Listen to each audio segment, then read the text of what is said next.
Dia hanya berbalik untuk mengambil sebuah botol air, namun, tiba-tiba sebuah truk pickup meluncur keluar di depan. Untungnya, pria itu segera membelokkan kemudi. Ini berhasil menghindari terjadinya kecelakaan. Istri Koko Chiang juga terbangun dari tidurnya. Dia mengira ini hanya sebuah insiden kecil dalam perjalanan. Namun, tidak lama kemudian dashboard kembali mengalami kerusakan. Mobil itu segera mogok dan berhenti di tepi jalan. Koko Chiang membuka kap mesin untuk memeriksa. Namun, dia sama sekali tidak mengerti tentang perbaikan. Selain itu, di tempat terpencil ini, ponsel juga tidak ada sinyal. Saat kedua orang itu tidak tahu harus berbuat apa, sebuah mobil melaju tidak jauh dari situ. Tak disangka, itu adalah truk pickup yang sama.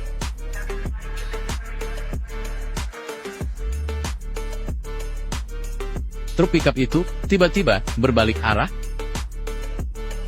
Untungnya, saat itu ada sebuah truk besar yang lewat. Koko Chiang segera mengulurkan tangan untuk menghentikannya. Melihat situasi, pickup segera berbalik dan pergi. Sopir truk membantu mereka mendorong mobil ke pinggir jalan dan memeriksa mesin. Namun, dia juga tidak bisa mengetahui apa masalahnya. Jadi, dia menawarkan untuk membawa mereka ke restoran di depan. Di sana ada telepon untuk meminta bantuan. Koko Chiang tidak ingin meninggalkan mobil, jadi dia terpaksa membiarkan istrinya dan sopir pergi bersama. Tanpa disadari, tindakan ini akan membuatnya menyesal. Setelah kedua orang itu pergi, Koko Chiang menunggu lama tetapi tidak ada kabar. Dia kembali turun untuk memeriksa. Dia menemukan dua kabel penghubung di bawah sasis yang longgar. Dia segera menyambungkan kabel tersebut. Tak disangka, itu benar-benar memperbaikinya. Koko Chiang merasa sangat senang. Dia mengemudikan mobilnya ke restoran di depan, namun istrinya tidak ada di dalam. Jadi, dia bertanya kepada pemilik restoran, apakah dia melihat sopir truk membawa seorang wanita. Pemilik restoran mengatakan bahwa dia tidak pernah melihatnya. Orang-orang lain di restoran juga tidak ingat. Koko Chiang merasa sedikit panik setelah mendengar itu. Bos memberitahu dia, di depan, 30 km, ada sebuah desa. Mungkin kamu bisa pergi ke sana untuk melihat. Koko Chiang segera mengemudikan mobilnya dengan cepat. Akhirnya, di tengah jalan, dia menemukan truk besar itu. Dia langsung memaksa truk itu berhenti. Dia mempertanyakan di mana istrinya. Tak disangka, sopir berpura-pura bodoh. Dia bahkan mengatakan bahwa dia sama sekali tidak mengenalnya. Saat kedua orang itu terus berdebat, sebuah mobil polisi melaju perlahan. Koko Chiang segera berlari dan menghentikannya, dan menceritakan pengalamannya. Namun, meskipun dihadapkan pada pertanyaan polisi, sopir tetap bersikeras bahwa dia tidak pernah melihat Koko Chiang. Polisi terpaksa naik ke dalam mobil untuk mencari. Namun, di kabin tidak ada apa-apa, dan juga di dalam kabin tidak ada seorang pun. Sekarang, polisi tidak punya alasan untuk menahan sopir. Koko Chiang hanya bisa melihatnya pergi dengan tidak berdaya. Polisi mengingatkannya untuk segera melapor agar tidak terjadi masalah lebih lanjut di malam hari. Koko Chiang mengikuti saran tersebut. Namun ketika dia tiba di kantor polisi, pengumuman pencarian orang di dinding langsung membuatnya terkejut. Menatap dinding yang penuh dengan pengumuman pencarian, dia langsung terdiam di tempat. Tampaknya, hal seperti ini sudah biasa. Petugas polisi hanya menjawab seadanya dan menyuruhnya pulang menunggu kabar. Karena kasus ini belum genap 24 jam, tidak bisa diproses. Koko Chiang yang putus asa hanya bisa kembali ke restoran. Melihat pesanan pelanggan di tangan bos, dia langsung meraih dan mengambilnya. Namun di atasnya, tidak ada nama istrinya. Bos yang marah itu mengeluarkan pistol dan memperingatkannya untuk segera pergi. Koko Chiang ketakutan dan langsung melarikan diri. Kemudian dia mengambil telepon untuk melaporkan kejadian. Saat itu, seorang pria bernama Mark memberikan petunjuk. Dia mengatakan bahwa dia pernah melihat istri Koko Chiang. Tadi dia naik ke truk lain bersama beberapa pria menuju arah selatan. Koko Chiang merasa ada yang tidak beres. Maka dia segera mengemudikan mobil untuk mengejar. Di tengah perjalanan, dia masih ingat untuk menghubungi polisi. Namun, baru saja dia berbicara setengah jalan, sinyal telepon hilang. Dan di depan juga terhalang oleh pagar pengaman. Koko Chiang segera membalikan arah mobil. Ternyata, truk pickup itu muncul lagi. Sopir, Chang Mao, mengangkat senapan dan memaksanya turun dari mobil. Kejadian tak terduga ini membuatnya sedikit kebingungan. Dia dengan cepat mundur dan menabrak pagar pengaman di belakang. Kemudian, dia menginjak gas dan melaju pergi. Chang Mao segera menyalakan mobilnya. Dia terus membuntuti Koko Chiang tanpa henti. Tak disangka, jalan di depan juga terhalang. Koko Chiang juga tidak memikirkan banyak hal. Dia langsung meluncur turun dari lereng bukit. Akhirnya, mobil kehilangan kendali dan jatuh ke dalam sungai. Melihat itu, Chang Mao segera meminta bantuan.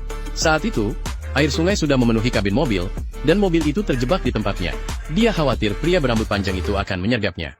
Jadi, dia diam-diam merayap keluar dari air. Namun, ketika dia muncul ke permukaan untuk bernapas, si rambut panjang mengangkat tangannya dan menembaknya. Untungnya tembakan itu tidak mengenai sasaran. Arus sungai yang deras membawa Koko Chiang ke hilir. Dia berjuang sekuat tenaga dan akhirnya kembali ke tepi. Saat itu, rekan Chang Mao datang bergegas. Mereka bersiap untuk menarik mobil Koko Chiang. Koko Chiang bersembunyi di semak-semak dan mengamati dengan diam-diam. Namun tiba-tiba dia dipukul pingsan. Ketika dia sadar kembali, dia menemukan bahwa yang menyerangnya adalah Mark. Ternyata mereka telah menculik istrinya. Mereka ingin memeras uang tebusan dengan cara ini. Sopir truk, Sang Biao, adalah pemimpin mereka. Ketiga orang itu membawa Koko Chiang ke tepi jurang. Sang Biao memintanya untuk pergi ke bank di kota dan mengambil 100.000. Jika tidak, mereka akan membunuh istrinya.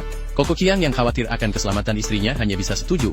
Kemudian dia pergi sendirian ke bank. Petugas memperhatikan bercak darah di kepalanya. Namun Koko Chiang tidak berani mengungkapkan kebenarannya. Dia berbohong dengan mengatakan bahwa itu adalah kecelakaan. Saat pergi, dia mengambil pisau kecil di atas meja.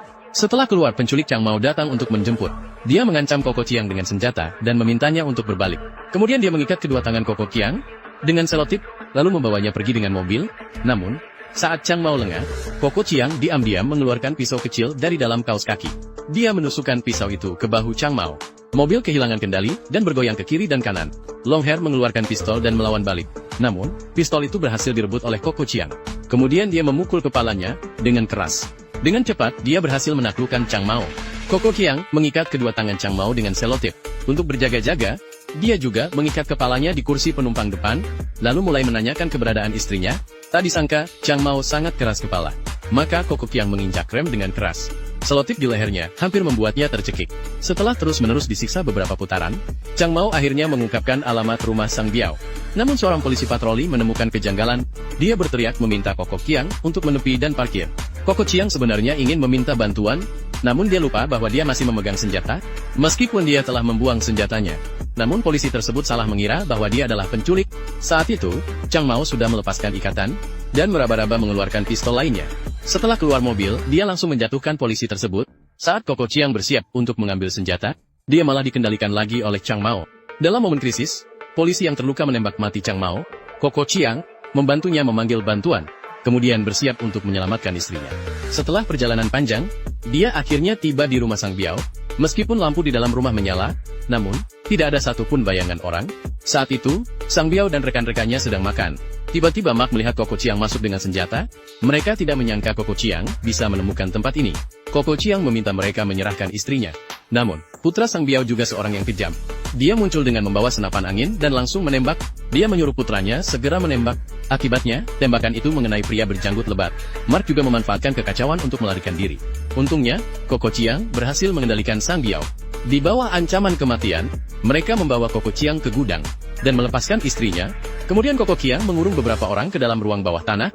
Setelah mengunci pintu utama, barulah dia pergi dengan istrinya menggunakan mobil. Namun, mereka segera dikejar oleh Sang Biao dan yang lainnya. Ternyata, Mark yang melarikan diri, membuka ruang bawah tanah. Koko Chiang tiba-tiba menabrak mobil Mark. Mobil kehilangan kendali dan terbalik. Akhirnya terjadi ledakan, dan Sang Biao juga karena menghindari mobil yang datang dari arah berlawanan, mengakibatkan seluruh bagian truk jatuh. Jenggot lebat langsung menabrak. Tampaknya, situasi ini sudah hancur. Sekarang hanya tinggal Sang Biao seorang. Dia mengemudikan truk dengan keras mengejar Koko Chiang. Saat melewati sebuah jembatan, pickup Koko Chiang langsung ditabrak hingga melintang. Sang Biao berniat mendorong pickup itu ke bawah jembatan. Akibatnya, rem tidak berfungsi, truknya sendiri malah jatuh. Meskipun tiang jembatan mengaitkan badan truk, namun, Sang Biao terjatuh dari kabin, jatuh di atas batu di sungai, dan langsung tewas. Dengan ini, semua krisis teratasi. Film ini juga berakhir di sini.